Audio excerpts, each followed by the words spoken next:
Ladies and gentlemen, we got a special one that's going to cover all things macro, cross asset, and crypto, joined by the one and only Richard Byworth from SYZ Capital. Richard and I go back to Asia days, back when he was still the big shot, running many different things over at Nomura. So this is Hong Kong. Richard, this is feels like another world, because this is all like pre-COVID, pre-umbrella movement, and of course, pre the latest and greatest from your side. So how have you been keeping? How are things in general?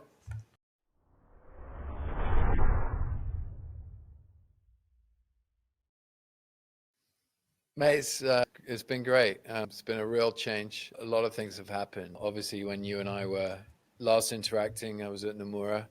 Yeah. I stepped away from all of that. I got Yeah. involved in crypto. The crypto thing exploded. We went from 5 people in a room with a whiteboard and no idea what we were doing to launching a SPAC on Nasdaq and rolling into it, de-SPACing, doing all of that, going through a process of, acquisition by Binance and stepping away from all of that. Now I'm in Switzerland with SYZ Capital, as you mentioned, and building a number of different crypto type products within alternative asset manager. So yeah, it's been busy. Now I can imagine, man. There's a ton to unpack. We are by no means going to get through everything today. So I thought we'd maybe just have a little bit more of like a foundational kind of piece here. Sure. I rate you super highly. You've always been kind of top of mind, even from years kind of back. And I also think, the desk that you had built up, was one of the best on the street, right? And renowned everywhere, not just in Asia. Maybe we could get a little bit of just your background on the finance side. How did you get in? How did you end up kind of in Asia? How did you end up in Nomura? And kind of take that progression through, maybe also noting the years, because, depending on when you started and what was happening in the market, sure. these interesting conversations. Then maybe we can get a little bit more detail on how you sniffed out crypto and how you ended up with 4 guys on a whiteboard. So TradFi first and foremost. Yeah, look, I mean, I knew early on in my university days that I wanted to get into trading in banking, and after a little bit of hustling for the first couple of years of my career, I got to the point I wanted to be. I was on a trading desk in Nomura trading convertible bonds. And then an opportunity came up in 2004 to move to Tokyo. And my wife at the time... They started in London? Yeah, I was in London. Yeah. My wife at the time was very unhappy with living in London. So when she found out about the idea of going to Japan, she was like, done. There's no discussion, we're going. So I was like, okay. I didn't actually love Japan.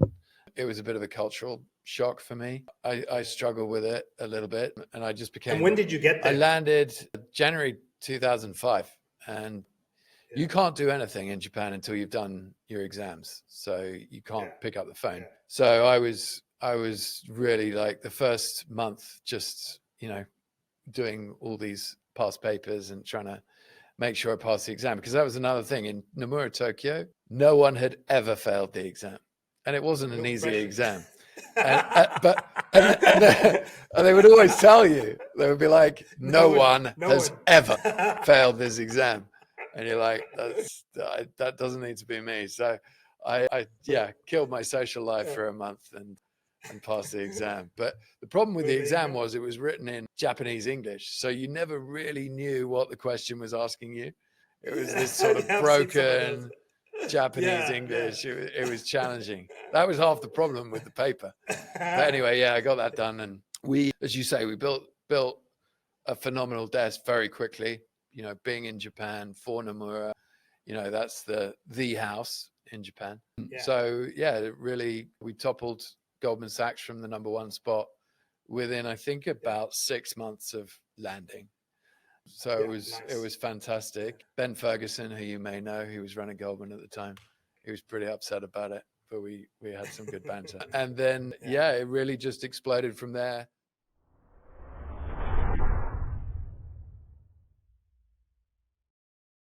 In 2008 happened. Lehman got acquired by Nomura, particularly in Asia and Europe. And so it was a bit of a reverse takeover. So most managers lost their position to a Lehman person. Got it. I actually was, because we were running the number 1 business in the region, I actually managed to keep my seat. Yeah. Although I was given 2 co-heads from Lehman. And as you know, the politics in banking is give someone a co-head, they'll fight it out, may the best man win, this type of thing. And I think maybe we could just pause there, because at least how I remember it, a lot of people don't realize like just how good some of the people were at Lehman, right? Compared to, let's say, a lot of other kind of shops. There's good people everywhere, don't get me wrong, right? Yeah. But like, at least me kind of coming up in the banking side, like it really was, I guess, as close to maybe a meritocracy as you could kind of on the street. They weren't, at least from my understanding, like, you had to come from the country club or kind of anything kind of like that. I heard their trading systems were incredible. You know what I mean? Like it was just everything that, was supposed to be about going into banking and prop and trading and taking risk, right? Especially kind of from the partnership days. Yeah. How was the caliber of the folks that you guys basically inherited? Yeah, there was some very good people, as you say. And I would say that the talent that they had in London was exceptional. Obviously, that came with what we acquired. And actually, many of those people that came over are now some of my best friends. Yeah. It was a very similar mindset. And, talking about that cultural issue that I was first dealing with in Tokyo, when Lehman happened, suddenly I was with all these people that thought the same way that I did. And were very driven and very motivated and wanted to be the best. Yeah. And so I really enjoyed this sort of integration of the Lehman culture. And for me, it was very good. And as you say, meritocracy, sure, I was given these 2 co-heads, but very quickly my management team saw, that I was the one that was doing the lion's share. And so they ended up giving me the sole head, and the 2 co-heads ended up reporting to me. Love it, as it should be. But this is like the very much not the norm, right? Yeah. And from where you come and where you've run desks and where you of course know, literally people who run banks, it's always been fascinating to me, because it's not an IQ thing, right? Everyone can hire super smart people. But why do you think some banks, and in some cases some parts of certain banks, right, not necessarily a whole bank, because there's the bank's culture, then there's maybe the geographic culture, and maybe it's a product oriented, and then there's even like the team, right? So there's a bit of layer cakes here. But what do you think some of the better kind of teams get right in regards to culture in the banks, and why is there no firms like Lehman left, or am I missing it, or is there still some cultures like that left out on the street somewhere? I think that is a phenomenal question that we could probably spend the rest of the podcast talking about. I think that, it's, as you say, it's not an IQ thing. When I see a CV that is this school, that school, this school, that school, it doesn't necessarily show me that the guy is ready to hustle, right? Yeah. Often when you see stuff like that, you'll see a very entitled person on the other side. Like, I've done 100%. All this, so I deserve the role. It's like, no, you don't deserve anything. Exactly.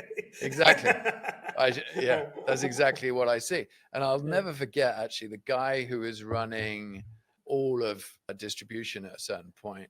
He was my boss for a time. I ended up with like 8 bosses. It was so dysfunctional, but it was fun. I got on with most of them.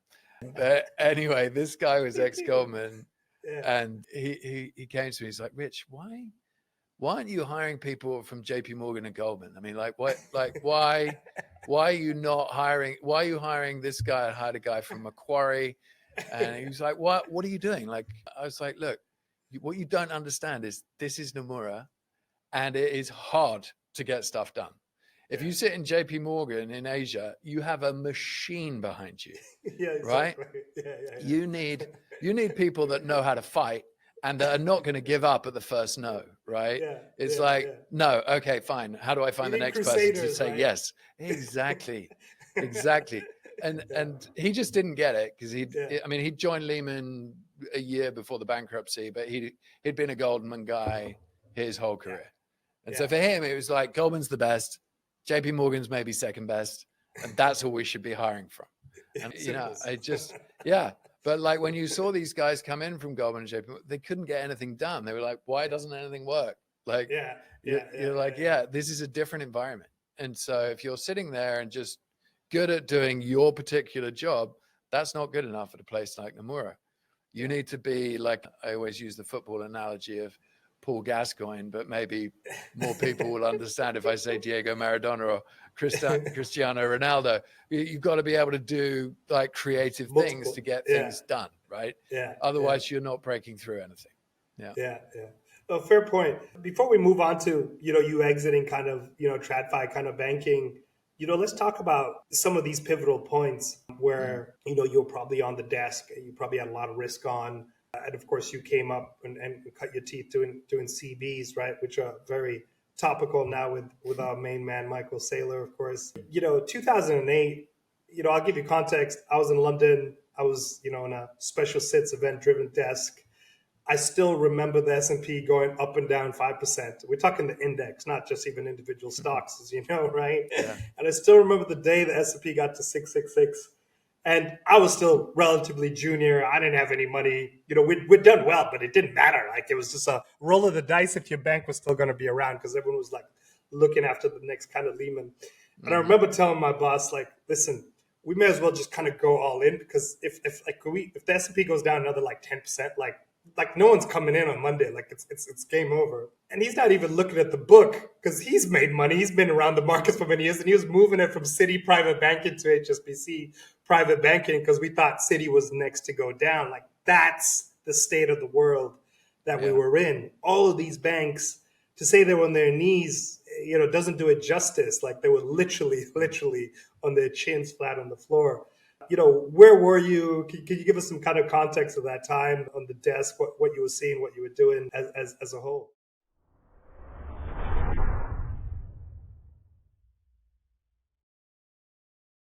Yeah, we'd called Lehman as being an issue fairly early on. So we'd started shorting the stock on the desk in about March, I'd say, around Bear Stearns, whenever that was. And we stayed short, and obviously done very well. I remember Citibank particularly, as you mentioned. Citibank was the bank that banked the majority of the foreigners in Japan. Yeah. If you were a foreigner in Japan, you had a Citibank account. And I remember the guy next to me, he was one of my CB sales guys, and he's like, Rich, I'm sorry, I have to leave early. I got to go to Citibank, close my account. I was like, are you serious? Like, you really think that Citibank's going to go down? And he was like, yeah. No, he was really freaked out. So yeah, of course. Yeah, I mean, that was the state of things. I think we did a monster trade back at that time. So there was, you mentioned a preference share just then, but there was a Mizuho preference share that the market was mispricing. I don't know if you remember this. So Mizuho, the Japanese bank, they had a preference share out there that had been distributed privately. Yeah. And one of my very smart clients had come on and he was like, Rich, can you get me any of this Mizuho pref? And so we started looking at it, and I got you probably know him, Neil Shepard, super smart rocket scientist guy. I was like, Neil, I need you to go through the prospectus on this thing and just work out why this smart dude is buying this. Saying this. Yeah. And so Neil had a look through. We put a little model together for it and a paper, and basically this just looked insanely cheap. So we basically, myself, Neil, and the trader Miles Pelham, who you may remember as well at the time, got together and sort of said, okay, we need to be sized in this thing. And we just started accumulating it while everybody was freaking out and stressing out. And we just bought a huge amount.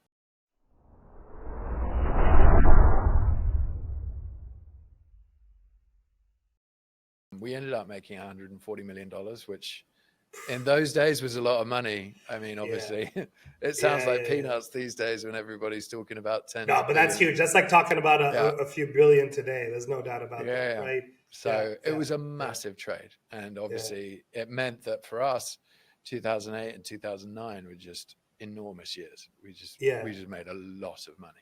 But so those were probably some of the key moments: being short Lehman, running the Mizuho pref trade, and this guy freaking out about Citibank going down. I still remember. I mean, it was surreal. It's my first year in prop, but I was just like, I mean, trial through fire just doesn't quite capture it, right? At the end of the day, it's like, it's significant, but you just don't really have the quantum. Where were you sitting at that time? So I was in London. I was at Jeffries, but you got to remember, this is not the Jeffries we know today, because this was Yeah. first Yeah. pre-Lehman and pre-Bear. So, Jeffries was bespoke, focused on mid-emerging kind of companies, scrappy, lean teams, all of that stuff. So it was phenomenal learning ground for me. Some really good people. And similar to you, I used to call them teddy bears. We inherited, quite a few people, but from Bear Stearns actually instead, right? Right. As was the case with all of this. And I still even remember almost, Merrill even going down. And it's crazy when I look back at those days. Any other one or two kind of events, whether it's afterwards that, come to mind? We, of course, had European kind of debt crisis, 2012, 2013, very different naturally.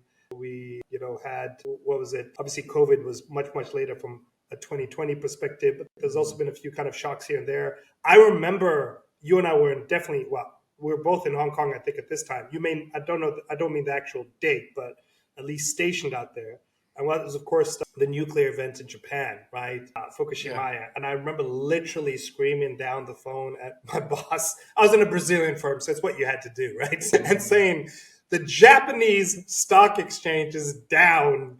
I forgot what it was, but it was like, I don't know, 20% in 2 days. It was something insane. Like, you know what I mean? It's like, there's just no way this makes sense. Like, and that's even without going in and looking at stuff that's like tech that has like it was just crazy. And it just came rushing back. It was insane. Some of these opportunities that kind of come through, right?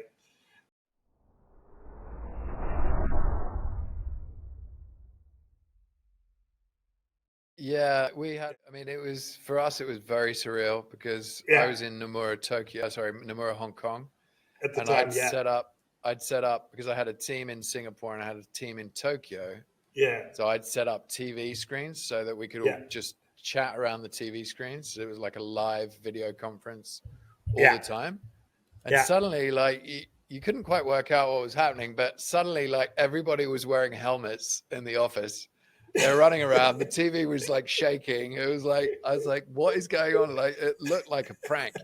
Like, it looks so ridiculous. Especially from the trading desk, right? No one takes anything seriously at first. Exactly. I was like, guys, what are you doing? This is like, is it a fake alarm or what? And Tim Laurie, who was running my desk in Tokyo for me, he comes down the line. No, Rich, it's serious. It's really bad. Like, there's stuff falling from the ceilings. There's lights coming down. I mean, this is in Tokyo. I mean, Fukushima was a long way away. But like, Tokyo was heavily impacted. And so, I mean, it was slightly comical at the beginning. And then suddenly you realize this was serious. And then it was like, shit, guys, stay in the building, get under your desks.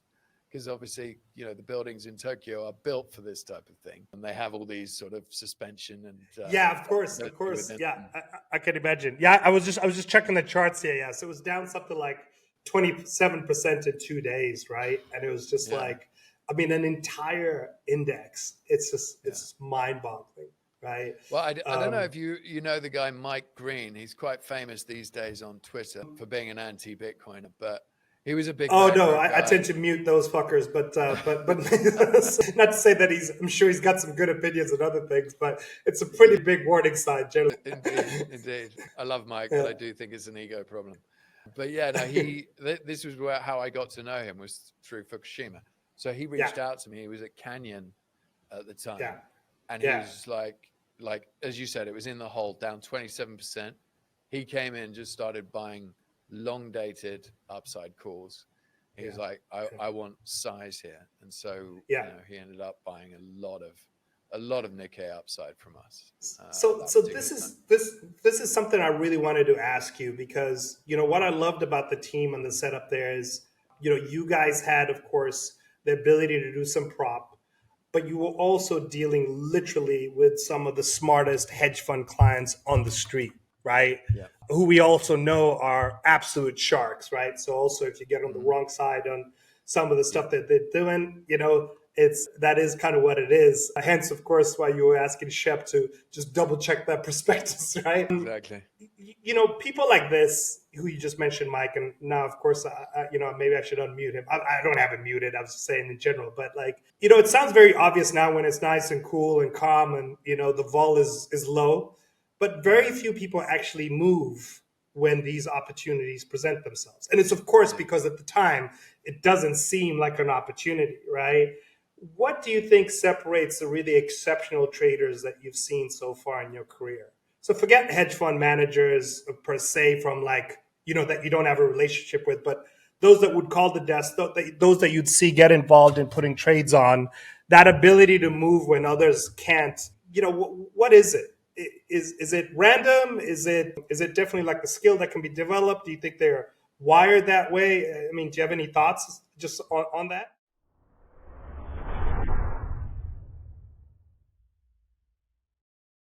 Yeah, I think when you look at some of these managers, the ones that are very cool, calm, and collected in these types of environment, they've seen these types of things before. I mean, we call them black swans, but they happen. It feels like they happen every 2 or 3 years, which statistically is not aligned with where it should fall on a normal distribution. But I think that these guys, they've been around, they've seen it before, they know that this too shall pass.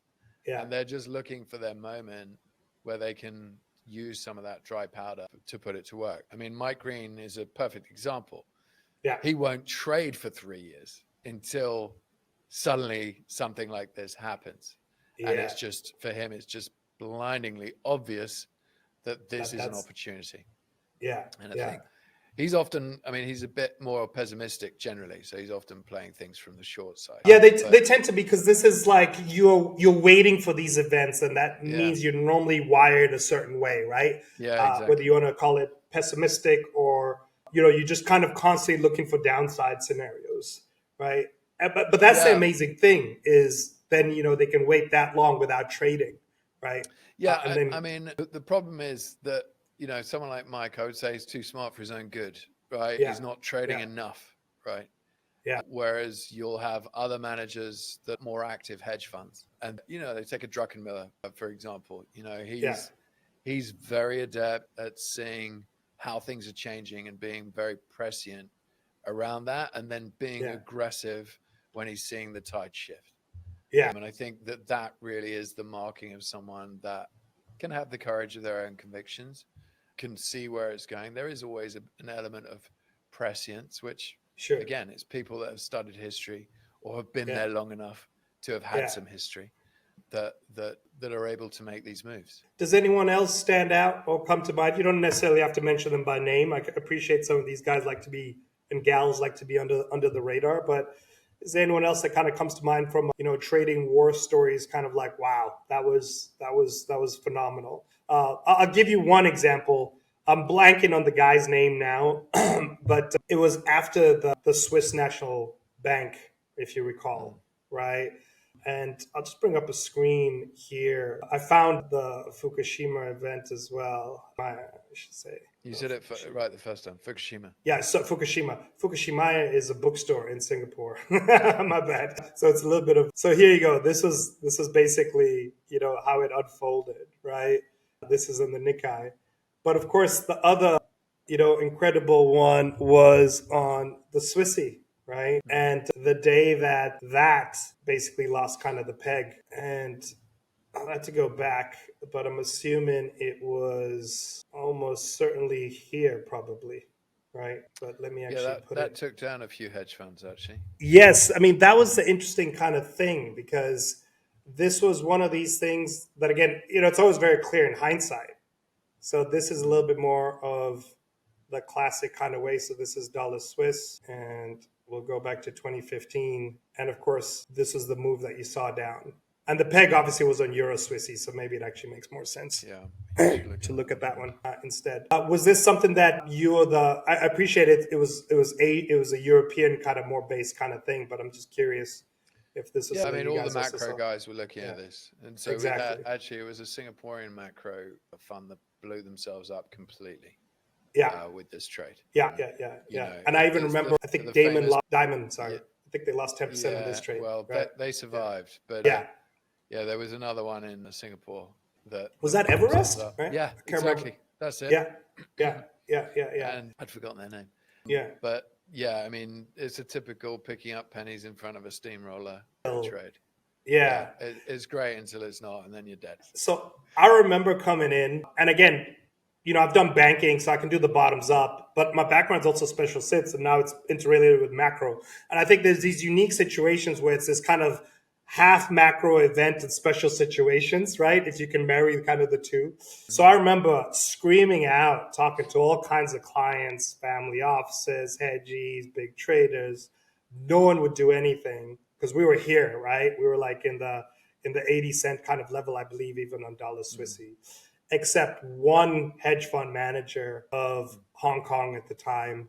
And I want to say it was something along the lines of Silver Lake. I think he's made it to the pastures. He's actually based in Switzerland, last I heard, but I think he's in Geneva. And he just loaded up, down here. And the beauty of these trades is also, as you know, is how quickly does it come back, right? You don't have to wait 3 years of volatility before you're kind of proving it wrong or not. But I thought that was interesting. And in regards to kind of hiring from your side on the trading perspective, anything you'd look out for, generally speaking, like we already talked about naturally people who look amazing on paper, potentially are entitled, potentially don't have the grit, potentially don't have the, what was it, poor, hungry, driven PhDs, right? Yeah, it's a good one. Yeah, I don't really hire traders, and I haven't hired any traders, but I've been hiring salespeople for the longest time. Yeah. And I think, a salesperson, the PhD is a very key thing, poor, hungry, driven, as you said. But I think that, it's just having the right attitude day to day. It's not, it's being someone that can be resilient, because with being a sales guy, you're going to get knocked down 100 times. You're going to get told no 100 times. And it's that one yes that you get that changes everything. You need to be able to survive on a diet of no's for a very long time, potentially. A basket of call options that keep expiring to zero. Exactly. So you need someone that has resilience and persistence. And I think for me, it's the key thing. It's someone that can be a fighter, and it's hungry and driven. I think is as you say, these are the key things, and you don't necessarily get that someone that's been a sort of institutionalized at a JP Morgan or a Goldman Sachs. Generally at Goldman Sachs and JP, as I said before, things work well. You do tend to find driven people in those organizations, but the persistence is the key thing, and it's just keep battering along. Keep being able to deal with the no's. Sure. And I think, someone who has been an athlete, I think is particularly well attuned to that. I remember reading a book when I was just getting into this industry. It was a really good book. It was called Mind of a Trader. And it was that generally tennis players are traders, because the psychological fortitude that you need to be able to have to be able to just keep going, right? Even if you're down, 5-1 or 5-0, to be able to turn that around to a 7-5, that takes a level of mental fortitude. I think that's what you need in both traders and someone that's driving forward and dealing with some of these traders. I think also the mistake that many people make in being sales throughout their career, one of the things I was lucky in my career, I started as a trader. Got it. Because when you go as a trader and then become a salesperson, talking to traders, talking to hedge fund managers, you actually have a voice that they're interested in listening to, rather than just being some sales guy that they don't respect. Right? Yeah, because you could chat about positioning, convexity, like think of it this way, this idea, you could express it in these 3 different ways, that kind of stuff. Right? You understand the risk they're taking, you understand the pain they may be feeling on a particular day, right? It's like some sales guys will just smile and dial every single morning, and they're like, no, probably today's not the day. Exactly. He's really in pain, leave him alone for the day. So, just understanding that, I think, is just having an empathy with your client and being aligned with them in terms of the way that, the market is moving and changing versus their positions. Sounds good. So listen, before we switch out of Nomura, it's a bit random, but I'll never forget it. So I think, as in most banks, there's some Nomura cats who used to do this hour of power. And I remember you guys had like this monster of a human being that was part of the team. I can't remember if it was like a big Aussie guy or not, but like you'd always like spot him like long quite far. Do you know what I'm talking about? Do you I know remember who who you're that talking was? about. He's not Aussie. Yeah. He's English. Oh, English. Dan Yeah. Chapman. Yeah. Dan Chapman. Yeah. Whatever happened to him, dude? I just remember this guy like looked like he was carved out of a comic book, man. You know what I mean? It was Yeah. just like. I think he was a Royal Marine from Would the not be UK. surprised. Yeah. Yeah, and yeah, he went to JP Morgan. I think he's still at JP Morgan in Okay. Asia. I think Cool. he's obviously been promoted and done very well. He was quite junior when Yeah. when Well, we were shout out talking to about Dad that. for what it's Yeah, worth. So sure. let's flip it over to kind of crypto, man. When did you hear about it? How did you get to four people in a room and the whole SPAC kind of journey? Like how did that kind of play out? Because these are things that still very much new to a lot of people. It's very easy for you and I to think that everyone knows what crypto is, let alone even SPACs, which have been around obviously since the 80s. But how did these intersections happen?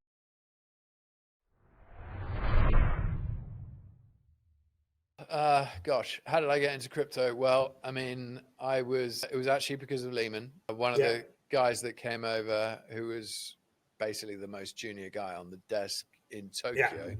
Yeah. He was a bit of a nerd and he spent a lot of time on the internet. And it was towards the end of 2009, he started talking about Bitcoin. Wow, 2009. Yeah. Wow. I mean, it was pre-price. It was amazing. November 2008. This is insane, dude. Yeah. No, he was super. I've forgotten it was a Scandi guy who he was talking to about it nearly every day. It felt like towards the end of 2009. And I was like, guys, like, listen to yourselves. Is a payment system on the internet. I mean, this was back in the days where you didn't want to put your credit card on the internet. No, exactly. So I was like, it's clearly a scam. Just stay away from it. Just focus on selling derivatives to whatever hedge fund we're speaking to. And he clearly didn't listen to me because I think 4 or 5 years later he was retired and going around the world snowboarding and mountaineering. But yeah, that sort of then I went through a period of just absolutely not hearing about it ever again. And it was early 2017 where I read the book Sapiens and Yuval Harari started talking about Bitcoin. Great book. I actually thought a lot of what he was discussing was likely to happen, was interesting. It was mental models around money, all this type of stuff. And then he starts talking about Bitcoin, and I'm like, why is he talking about this scam on the internet that I heard about ages ago? And so then I thought, well, okay, maybe I need to have a look at it properly. And I didn't read the white paper or do anything like that at that point. It was more like, okay, I think to understand it, I need to buy it. I need to start to try and trade it. So I'd said to my grad at the time on the desk, a young kid called Herman Lamb, I said, why don't you just go and buy 1 Bitcoin for everyone on the desk? And then we'll work out what this thing is. We'll muck around with it a bit. Anyway, that was a year when I was starting to get to the point where I was done with banking. So I took a short sabbatical over the summer, and I went to Portugal and hung out with Mark SYZ, who's the namesake behind SYZ Capital. And when I came back, it was September, and Bitcoin had rallied like to 3,000 from 1,000. I said, hey, Herman, did you buy us all the Bitcoin? And he's like, I thought you were joking. And so, so then I just went and did it myself. I signed up with an account with Bitstamp, got involved. I just also around that time, I invested in a mining company. So they were mining with GPUs of China. I don't know if you remember at the time, but there were a lot of these little villages in China that had been basically completely destroyed by a hydroelectric power plant. And so they had the option to sell the electricity to people to sort of sustain their livelihood because all their farmland had been destroyed or whatever it was. I forget exactly.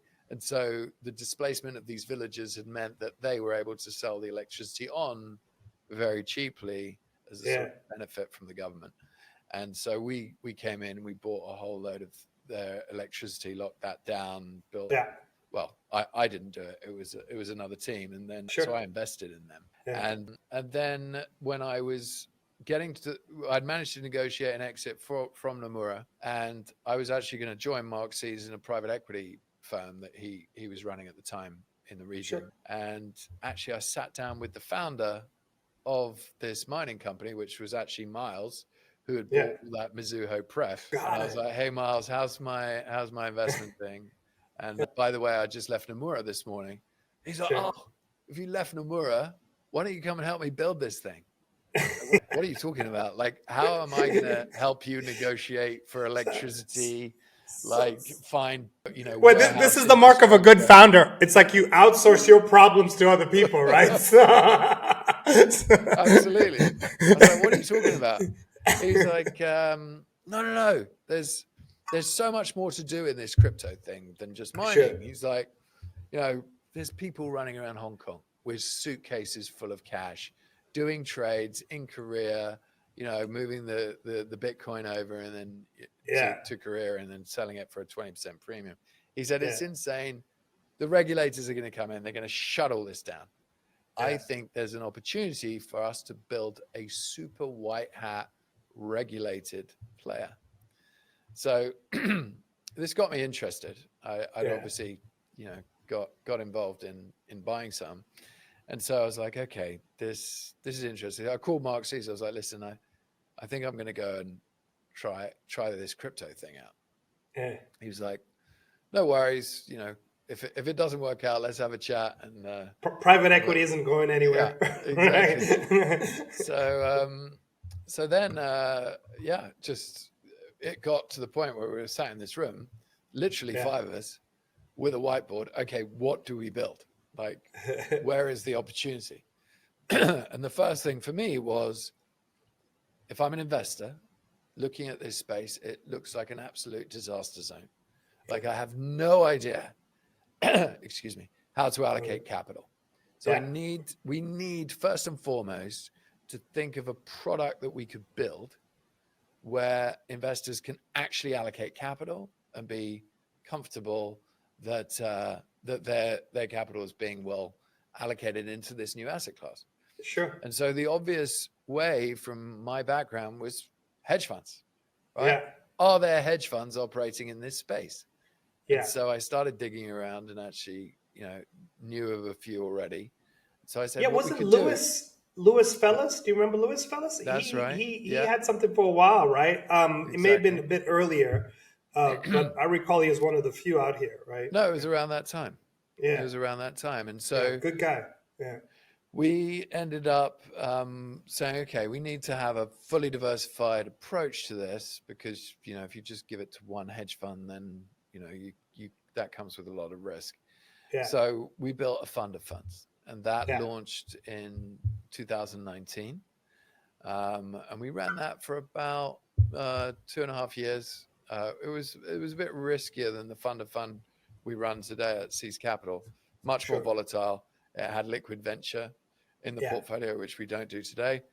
Yeah. So huge upswings in the bull market, but massive drawdown in the bear market. Destroyed in the bears. Yeah. So we returned to investors about 140% up till the end of 2021 in a two and a bit year period. But then in 2022, the fund, because I'd left at that point, but the fund would have drawn down around 25-30%. That's actually pretty good. Like, because normally the drawdowns, as you know, in these things are, 2/3, sometimes more, right? Well, yeah, the majority of the portfolio is market neutral. And so 20% of it was liquid venture. So that was the thing that was really smashing the performance. That's pretty good. Yeah. Got it. But the way we rebuilt it, just to give you a quick understanding of what we rebuilt here at SYZ Cap, was we pulled all of that liquid venture out. For the directionality portion, we used a little bit of trend. So it's a much lower volatility product. But anyway, coming back to that day in 2018, we were like, so for me, the product we needed was this fund of fund. Yeah. So then it was like, okay, start talking to these managers, understand their problems. Yeah. Oh shit, there's no reliable custodians. Yeah. Oh shit, we don't trust any of the exchanges we're operating on. Yeah. Okay. We don't have any trading infrastructure. Okay. So slowly we're like, well, we can help with this. We could do, and we found a little custodian out of London that was regulated under the FCA. Yeah. They had this sort of umbrella approach prior to the FCA's digital asset regulatory framework. So we said, okay, we can buy that and integrate it because we'd just sold the mining business. This was we sold the mining business in April of 2018. we did a quick 10x. So we invested $6 million. We sold it for $60 million. Wow. It was unbelievable. Yeah. That was a whole hairy trade because we ended up getting stock in a company that didn't trade much, and it was all a whole thing. But we ended up with a decent amount of cash, which meant that we could then invest in a few of these projects. So we're like, okay, we need a custodian. We need to build a custodian that people can trust. And then it got to, do we need an exchange? And so we ended up just building a lot. We were, doing fairly well at fundraising. And so we were able to really just keep building all these things. And then fundraising started to get harder as the bear market really took shape. 2018 end of was just horrific. And so it was night and day, man. It was incredible, right? It was awful. In 2019, we got approached by a guy, I've forgotten the name of the company that he was working for, but it was one of these big conglomerates out of Hong Kong. He's like, you guys should do a SPAC. And I'd heard of SPACs, and I just didn't know how they functioned. Correct. And so he explained everything to us and how they worked. He didn't obviously explain the hairy stuff. SPACs. Only the upside. All upside. Like, no downside. They're great. You can raise loads of capital really easily. And so we basically sort of went down the road of interviewing a number of SPAC sponsors and SPAC managers. And so we ended up getting into bed with this SPAC manager who Miles had really become very convinced about. I wasn't so convinced, to say the least. But I said, look, I'm tired of fundraising. I really just want to build this company. Sure. Because the problem was, as CEO at the time, and Miles was the chairman, I ended up all I was doing was fundraising. It was just constant. So I couldn't be involved in the strategy of running the company, and we didn't have a COO until, way too late. And so unfortunately, the company just wasn't being run. I was reliant on my executive team for the various different businesses. And so I had to just get away from this fundraising. So when the SPAC manager said, I've got $60 million in my SPAC, all you need to do is roll into it and take the cash, and it's great. I was like, fine. If you tell me that I don't need to get involved, I'm in. Because that's what you're time traveling, right? It's like it takes you a year from knocking on doors, maybe even longer, right? To get that 60. So great. Okay, got it. Exactly. So it was right place, right time, right? Well, it wasn't, because it didn't turn out to be true. And so there was. I mean, do you know the way SPACs work, right? So I mean, I do. So you need the risk capital first. I'll just regurgitate it for folks to understand. So let's say, and it used to be you and I could do it with $2 million of risk capital. That is basically, think of it as the OPEX of the SPAC kind of team that we put together, right? Normally has the backer and the people who are going to be the executives running it. We then go out and do the actual SPAC raise, which is basically a blank check vehicle. That could be on the Nasdaq or New York, or wherever, be anywhere in the world. And that may be anything from a few $100 million to billions of dollars. And then, of course, you have a certain amount of time with which to put that money to work, which is anything from 2 years. Sometimes it can be even less, depending, again, where you're doing it. But if you're doing it in the US, there's always the time decay. And that's the pro and the con. But it's a high stakes affair, because if you're the SPAC backer, you get zero until you actually find something, successfully close on it within the allocated time, right? So it's very much like a binary outcome from a risk capital, of the initial kind of SPAC sponsor. You're either getting zero, maybe you're making a few multiples on your capital. And it's quite onerous and expensive to also do it in the US, from what I recall, right? Okay. Yes, that is the majority of it. However, there's a very important detail that no one will tell you until you're actually trying to launch a SPAC and roll into the SPAC and then post de-SPAC. And that is that everybody who subscribes, the minute that you find the target, has the option to redeem. Correct. So the money you think you have is not necessarily the money you think you have. Exactly. But they were incentivized to be there because they get to keep warrants, Yes. and rights. Yes. So they get a whole load of free money just for sticking their cash in there and saying, we'll decide as and when you acquire this company as to whether or not we're going to leave our cash in there.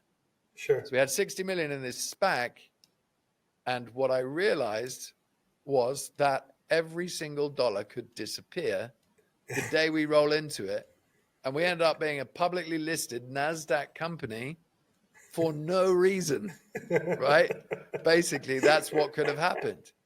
Yeah. And I'm like, oh my God. So I then had to go, of course, once again, on a fundraising roadshow to meet all of these investors to make sure they left their cash in the SPAC. Inside. Yeah. And, you know, you turn up with many of them. They're like, no, we just do this as a trade to get our... Yeah, I mean, hedge funds do this all the time. It's just a call option. They're yeah, like, exactly. We don't have any fundamental view. They don't care. They're hedge We don't funds. even have the mandate to hold equity or whatever. Exactly. So you're just sitting there going, oh my God, like this is a disaster. But we were very fortunate. The wind was blowing in the favor of SPACs at the time. SPACs were hot. Yeah. So we did end up keeping $25 million of the 60 million in the SPAC, which was, it was a good outcome for what we finally did understand was going to be the likely outcome. Okay.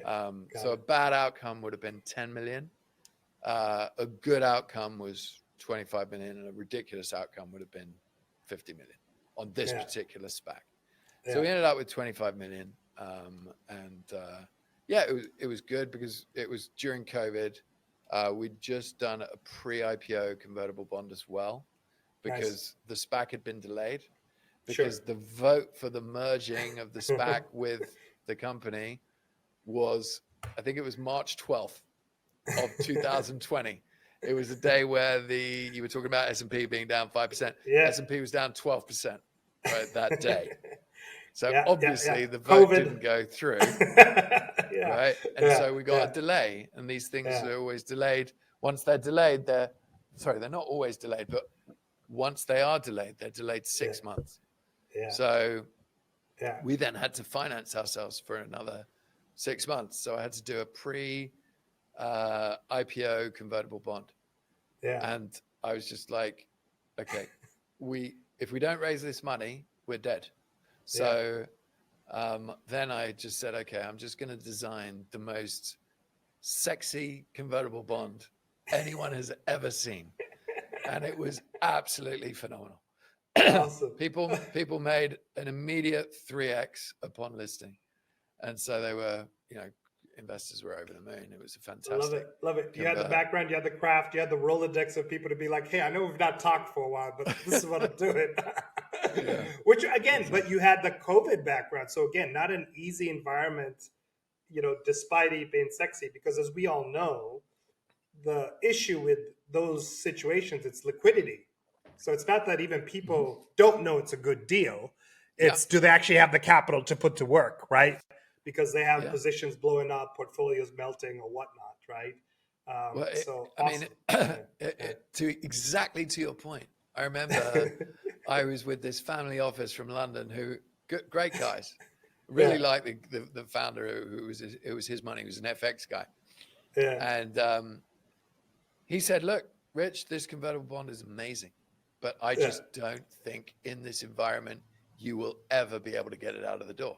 So I'm not going to invest, because in fairness to him, if we didn't get it over the line, you can be as sexy as you like, but it's going to zero. Exactly. It was absolutely, you had to have the confidence that we could do it, get it over the line. And so obviously we did. And so the people that backed us did get that 3X almost immediately. Yeah. No, amazing.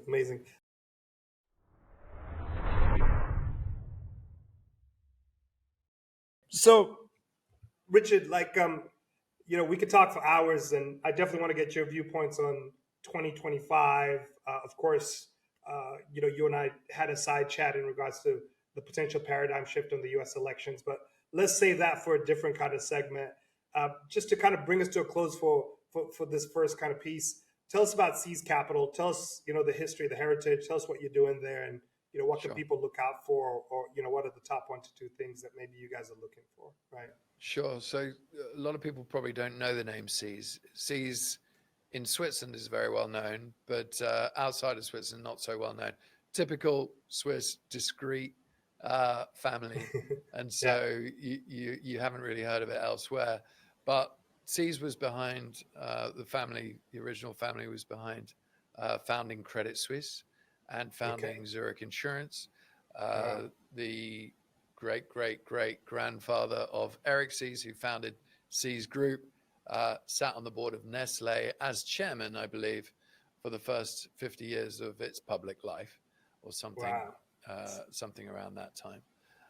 So yeah, there have been a very influential family in the Swiss economy for the last 200 or so years.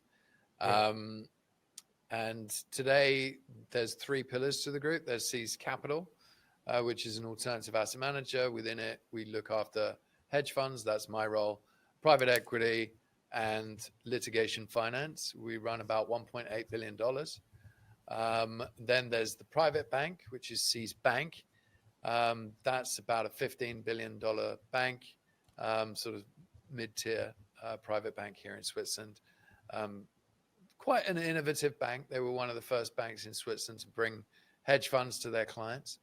And that was really just Eric saying, I want to be able to invest for my clients like I invest my own capital. Got it. Yeah, give them the access and distribution, right? Exactly. Basically.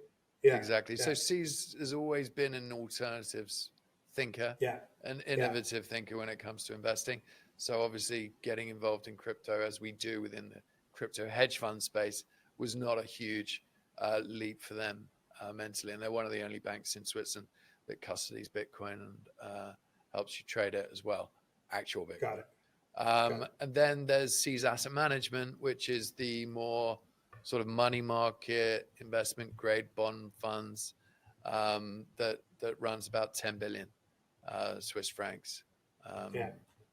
So all in all, the group is about 27 billion Swiss francs, which is around, what is that? 30 plus US. Yeah. Got it. And just so I understand it, so can people invest in SYZ Capital, or is that just the family money there, or? No, we take external capital. The family take external capital? Family is about 5 to 10% of our investment product. Great. So skin in the game for sure. Every product we launch, the family has to approve it. Because they're allocating to it. And so we're really aligning with where they want to be in their alternatives portfolio. For example, we don't do venture. We don't touch venture. We think that is really a very difficult game to play. And so we tend to stick to what we perceive to be some of the easier areas to generate alpha. I could see the heritage resonating really well. Asia, as you and I both know, very family oriented, and of course the Gulf, very, very family kind of involved businesses as a whole. So indeed, fantastic. Richard, it's been an amazing jam. Looking forward to our next session, and thanks so much for your time, mate.